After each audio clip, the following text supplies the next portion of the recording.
Hello! On se retrouve aujourd'hui pour parler de mes sagas terminées, à jour ou abandonnées. Et si vous n'avez pas vu la première partie de cette vidéo, c'était donc les sagas en cours. Il y en avait beaucoup, je ne connais plus le nombre, il y en a beaucoup trop, 33 je crois de mémoire. Si ça vous intéresse, je vous mets dans le petit i, je crois que c'est là. On sait pas. Et aujourd'hui donc on va parler que de celles où il nécessite plus de lecture en fait derrière. Bah sur ce, c'est parti. On commence par les sagas terminées et le premier que j'ai terminé c'est donc la saga de la faucheuse de Neil Shusterman que j'ai là dans les éditions Pocket Jeunesse. C'est une saga de dystopie dans laquelle on suit deux personnages principaux qui vont devenir des faucheurs, mais il n'y en aura qu'un des deux qui sera choisi à la fin de leur apprentissage. Et l'histoire part de là. Alors c'est vrai que le premier tome c'est peut-être le moins bien des trois, mais le troisième ça a été un énorme coup de cœur. Les personnages évoluent énormément, l'intrigue évolue énormément, elle est beaucoup plus complexe et les personnages sont beaucoup plus liés les uns aux autres, il y a beaucoup de changements. Vraiment cette saga, si vous ne l'avez pas encore découverte, franchement foncez, c'est vraiment génial. Dans les sagas terminées, il y a également Eragon de Christopher Paolini chez les éditions Bayard.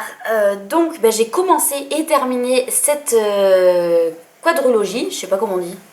Quadrologie peut-être, grâce à la lecture commune qu'avait organisée Rêve ta vie en lecteur en tout début d'année quand j'étais encore pas sur les réseaux, et j'ai beaucoup aimé.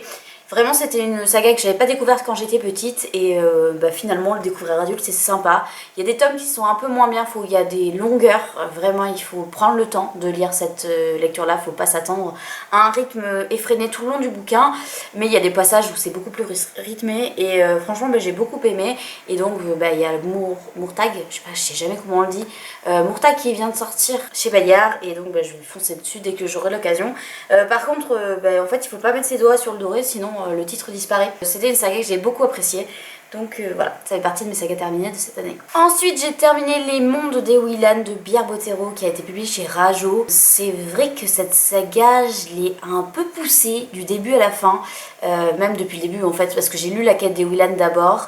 Ça n'a pas été un coup de cœur, c'était un peu poussif, heureusement que c'est du jeunesse et donc du coup ça prend pas beaucoup de temps. Mais pareil, Le Monde des Weyland, le premier, j'ai pas trop accroché, le deuxième était mieux, le troisième j'ai détesté, je me suis ennuyée tout le long, et je lis tout ça pour lire Elena, sauf que j'ai terminé je pense Les Mondes de Weyland en tout début d'année et j'ai toujours pas commencé Elena, alors qu'il serait peut-être temps, mais en même temps j'ai tellement pas trop accroché avec les deux premières sagas que j'ai pas envie de me lancer dans une énième saga de Pierre Bottero. Peut-être que ça ne marche pas avec moi, je ne sais pas, il va falloir que j'essaye, mais pour le moment c'est vrai que je suis pas allée me diriger vers ça pour le moment. Ensuite j'ai terminé cette année, je l'avais pas commencé en 2023, j'ai fini La Légende des 4 de Cassandra O'Donnell chez Flammarion Jeunesse. C'est une saga que j'ai beaucoup appréciée.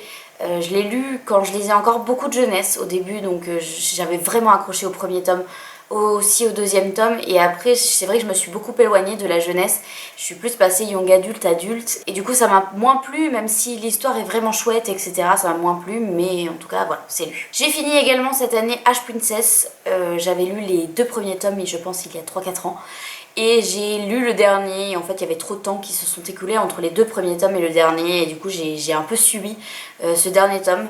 Donc je suis bien contente que ce soit terminé parce que au moins c'est une saga qui était là depuis des années et qui est enfin clôturée. Mais c'est vrai qu'elle m'a pas autant plu que ce que j'aurais apprécié. Et alors que j'avais aimé, j'avais beaucoup aimé les deux premiers tomes, donc c'est dommage. Du coup je vais pas donner une note à ce dernier tome parce que je pense que c'est entièrement de ma faute, c'est parce que j'ai laissé traîner trop longtemps cette saga et donc j'avais pas assez de souvenirs et en même temps j'avais pas envie de me relire les deux premiers tomes, donc bon bref. J'ai également terminé Vicious de V. Schwab publié chez Lumen. J'ai adoré le premier tome, vraiment ça a été à la limite du coup de cœur, vraiment c'était génial, et en fait j'ai abandonné le deuxième. Et j'ai abandonné, je me suis hyper long en plus, hein. J'ai poussé parce que je me disais mais c'est trop dommage, j'aime trop le premier, pourquoi ça marche plus et tout. Je pense que j'ai lu au moins 75% du bouquin et en fait à un moment donné je me suis rendu compte que c'était en train de me créer une panne de lecture. Alors j'ai laissé tomber, ça m'a clôturé une saga malgré moi, mais ce deuxième tome j'ai pas compris alors que j'avais adoré le premier. Ensuite j'ai commencé et terminé la saga Nevernight de J. Christophe que j'ai là chez les éditions J'ai lu, mais qui est précédemment sortie chez De Sexus. C'est ma saga de l'année, je l'ai commencé, terminé, lu, enchaîné cette année et vraiment c'est la meilleure saga de mon année. Sans combat, les 3 tomes ont été des coups de cœur, vraiment c'était génial. J'adore la plume de J. Christophe, je l'ai donc découvert avec Nevernight. Et donc mon objectif c'est de lire L'Empire du Vampire l'année prochaine puisque j'ai trop adoré sa plume, sa façon d'écrire, cet univers. Voilà, tellement triste de le quitter, Nevernight, parce que j'ai trop aimé. Voilà. C'est des grosses bricasses et pourtant vraiment ça l'a fait à 100 000% pour moi. C'était ma première Dark Fantasy aussi, donc attention, c'est pour public averti, mais vraiment c'était génial. Ensuite, j'ai commencé et terminé en 2023 la saga Witch and God de Liveston, publiée chez Hachette. J'ai moyennement aimé le premier tome. J'ai adoré le deuxième tome et j'ai détesté le troisième tome. Donc c'était vraiment une saga en dents de scie, sachant qu'il y a un quatrième tome qui est sorti concentré sur les dieux du temps. Et je sais pas quoi faire parce que j'adore la plume de Liveston, vraiment sa plume, j'adore l'univers qu'elle a créé autour, j'adore, qui mélange sorcière et dieu, j'adore, vraiment j'adore. Mais les romances, ben, c'est quand même une romantécie, donc c'est vraiment concentré sur la romance. Me plaisent moins, je sais pas quoi faire avec ce tome là. C'est vrai qu'il y a des tropes qui me plaisent pas du tout. Le premier c'était un mariage arrangé, donc c'est pour ça que c'était moyen bof. Et le dernier c'était, comment vous le dire sans spoiler, mais en gros on séquestre la nana et elle tombe amoureuse de son bourreau. Et ça c'est vraiment un truc vraiment moi je ne suis pas capable de lire, ça ne me plaît pas du tout. Ensuite une saga que j'ai beaucoup appréciée et que j'ai terminée, c'est Le Gang des Prodiges de Marissa Meyer chez Pocket Jeunesse. Marissa Meyer j'adore, donc c'est la deuxième saga que je termine d'elle, donc j'ai lu les Chroniques lunaires. Donc là c'était Le Gang des Prodiges et j'ai commencé Gilded cette année. Donc Marissa Meyer c'est quand même une valeur sûre, je sais que j'apprécie. J'étais un peu mitigée avec le premier tome et en fait en m'accrochant aux personnages, en m'attachant à eux, je me suis rendu compte qu'en fait au fur et à mesure des tomes et de mes lectures, vraiment j'avais très envie d'y retourner et le troisième tome a vraiment été un très très bon tome avec des bons retournements de situation et tout. C'était un excellent moment de lecture, donc vraiment je recommande si vous aimez une saga un peu de super-héros où les personnages commencent un peu blanc-noir et finissent gris, voilà, c'est vraiment, vraiment chouette. Ensuite, j'ai commencé et terminé King of Scar de Leigh Bardugo qui a été publié chez Livre de Poche Jeunesse. C'est donc une duologie qui se passe après Grisha et Six of Crows, donc dans le Grishaverse. J'ai beaucoup aimé le premier tome, un peu moins le deuxième, je me suis un peu plus ennuyée. Je pense que j'ai lu tellement de livres cette année, tellement d'univers différents que du coup le Grishaverse a perdu un peu de place dans mon cœur. Sachant que c'est quand même une des sagas qui m'a remise à la lecture, donc elle a une place particulière. Six of Crows a vraiment une place particulière dans ma vie de lectrice, mais bah c'est dommage quoi. Et enfin, sur le mois de décembre, j'ai commencé et terminé une saga. Il s'agit de Les Sœurs Carmine de Ariel Holtz. C'est une saga qu'en fait que j'ai trouvée sur Nextory et ça faisait longtemps que je voulais découvrir la plume de Ariel Holtz. C'est chose faite maintenant, et du coup je me suis en fait écouter les 3 tomes de la saga en 15 jours je pense sur le mois de décembre et il a vraiment une plume super chouette. Malheureusement en fait ce qui m'a un peu dérangé c'est que dans cette saga aucun des livres n'a de fil rouge entre eux. En gros c'est une saga dans laquelle on suit 3 sœurs et donc chaque tome est consacré à une sœur et en fait chaque sœur a son intrigue. Donc en fait il n'y a pas vraiment de fil rouge entre les deux. Les personnages se mêlent d'un tome à l'autre mais il n'y a pas vraiment de fil rouge du début à la fin de l'histoire. Et c'est ça que j'ai un peu regretté, je pensais qu'il allait y avoir peut-être des rebondissements ou des choses croisées entre les sœurs, etc. Et ça n'a pas vraiment été le cas. C'est ça qui m'a manqué en fait le plus dans cette saga. Mais après c'est agréable, c'est une saga jeunesse qui se lit très rapidement, donc voilà. J'ai également commencé et terminé cette année La Cour des Ténèbres, donc Vampiria de Victor Dixon. Donc c'est la première trilogie sur 4 trilogies dans lequel on suit une jeune femme qui voit sa famille mourir devant ses yeux et donc du coup elle prend la place d'une noble qu'elle tue pour faire tomber en fait le roi des ténèbres qui est nul autre que Louis XIV qui s'est transformé en vampire. Et c'est vraiment une saga que j'ai vraiment beaucoup appréciée, ça n'a pas été un coup de cœur, mais j'ai vraiment passé un excellent moment avec les personnages et je pense que je continuerai avec Vampire America dont le premier tome est déjà sorti. Et puis il est même sorti en audiobook, donc peut-être que je le lirai carrément en audiobook. Bon, désolé, j'ai allumé la lumière, donc la luminosité a changé, bref, c'est pas forcément foufou, mais bon, à un moment donné, on n'allait plus me voir du tout. On passe aux sagas à jour et dans cette catégorie, il y en a 4. Seulement 4 sagas à jour, donc j'ai 33 sagas en cours. J'ai lu 12 sagas en entier cette année, donc j'ai fini 12 sagas. Et j'ai que 4 sagas à jour, c'est pas beaucoup. La première que j'ai à jour, c'est Le Collège Maléfique de Cassandra O'Donnell, qui est publié chez Flammarion Jeunesse. C'est une saga jeunesse dans laquelle on suit Emma Dreamhacker qui a des dons magiques et qui a toujours réussi à passer au travers des mailles du filet. Parce que normalement dès qu'on a des dons on est censé être mise dans un collège particulier avec d'autres personnes qui ont des dons. Mais elle n'arrive qu'à l'âge de 12-13 ans et finalement il lui arrive plein d'aventures et ses pouvoirs sont peut-être plus qu'elle ne pense. Ensuite je suis à jour dans Rose éternelle, donc les gardiens de Ulguriel de mémoire de Ophélie Duchemin, publié chez Plume Blanche. C'est une saga que j'ai adorée, les 2 premiers tomes vraiment, ils sont géniaux. Le premier tome a été un coup de cœur, le deuxième un peu en dessous, mais vraiment une excellente lecture.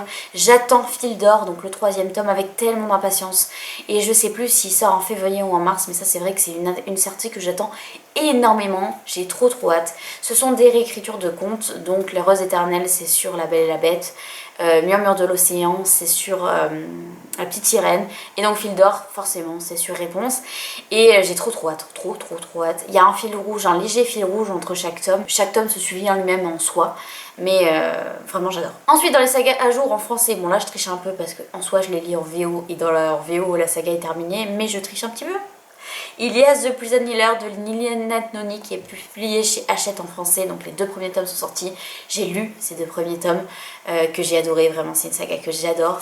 Sauf que je les lis en VO et en VO le 3e tome est sorti, donc The Blue Tridor. Et là j'ai vraiment trop hâte de le terminer parce que j'ai adoré cette saga. Et enfin la dernière saga dans laquelle je suis à jour, c'est Le Cycle des Secrets de Manon Fergeton, publié chez Gallimard Jeunesse de mémoire. C'est une saga où on suit plusieurs personnages, où la magie, en fait, le système de magie est basé sur les secrets. Plus un secret est resté secret, c'est-à-dire que peu de personnes le connaissent, plus les puissants, tout tourne autour de ça en fait. Donc on suit une sorcière avec le pouvoir des secrets et la jeune héritière d'un domaine des marins. Et vraiment c'était très chouette, les intrigues politiques se sont placées, donc il n'y a qu'un tome pour l'instant qui est sorti. C'est très introductif comme premier tome, donc j'ai hâte de découvrir le 2e pour voir s'il y a un peu plus d'action que dans le premier. On passe aux sagas abandonnées et il y en a 4. La première c'est La Passeuse de mots de A.J. Twice. J'ai lu le premier tome en entier, je suis arrivée au bout, sauf que j'ai eu l'impression que c'était laborieux, que j'ai traîné en longueur. C'est une grosse pavasse, mais j'ai eu l'impression de me le traîner, j'ai jamais été rentrée dans l'histoire, les personnages me saoulaient, bref, cette saga je l'ai mise de côté directement, je sais que je ne lirai pas le 2 et le 3, tant pis, même s'il y a des énormes fans de cette saga, pour moi ça l'a pas fait, et donc je préfère l'abandonner plutôt que de me forcer à lire quelque chose qui me saoule. Ensuite il y a eu du changement par rapport à la vidéo des sagas en cours. J'ai décidé d'abandonner Les Contes de Virania de Gigi Clown qui a publié chez MXM Bookmark.